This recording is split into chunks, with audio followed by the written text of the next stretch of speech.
दिनिकिया रात्र cricket tournament Khordha Nirakarpur Balika Vidyalaya परिसर में गुरुप्रसाद मेमोरियल दिनिकिया रात्र क्रिकेट टूर्नामेंट उद्घाटित हो सफलतार सह उद्यापित हो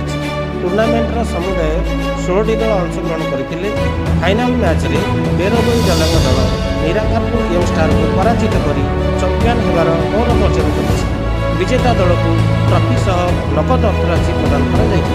खेल पूर्व सांस्कृतिक कार्यक्रम और बाइक आखड़ा परिवेशन आयोजित होता बेले खेल मध्य माइक्रो लटरी माध्यम दर्शक मान पुरस्कार प्रदान कर टूर्नामेंट टांगी ब्लॉक उपाध्यक्ष निराकारपुर पूर्वतन सरपंच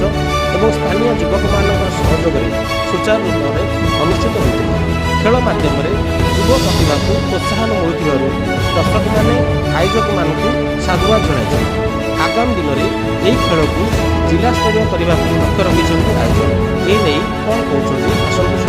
आम चतुर्थ थर गुरुप्रसाद मेमोरियल छात्र टूर्नामेंट आम क्रिकेट क्लब तरफ क्रिकेट पूर्व आम फास्ट आम कार्यक्रम कलु आमर डुगुड़ी आसते माँ मंगला पाइप आसला आमर लेडीज मैंने आसते बहुत माने भल भाव परिवेशन कले और आम निराकारपुर श्री साई डांस को छोट छोट कलाकार मैंने परिवेशन करते नृत्य परिवेशन करते आमर आज चैंपियन होती आमर बेरबई आमर रनर्स अप होती निराकारपुर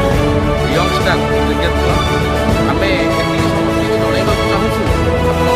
सोशल मीडिया माध्यम आम यहाँ बहुत आगे बढ़े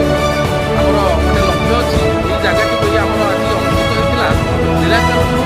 बालिका उच्च विद्यालय बालिका विद्यालय था से पड़िया आमर ये टूर्णामेंट अनुष्ठित होता ये आज जी दर्शक आसते पाखापाखि 2,000 ରୁ 3,000 दर्शक आसते समस्त भर गोटे उत्साह था 4-5 लोक आज देखुले समस्ते गोटे बहुत भल उच्च आकांक्षा था जहाँ ये टूर्णामेंट 4 वर्ष है आम अनुष्ठित करुचु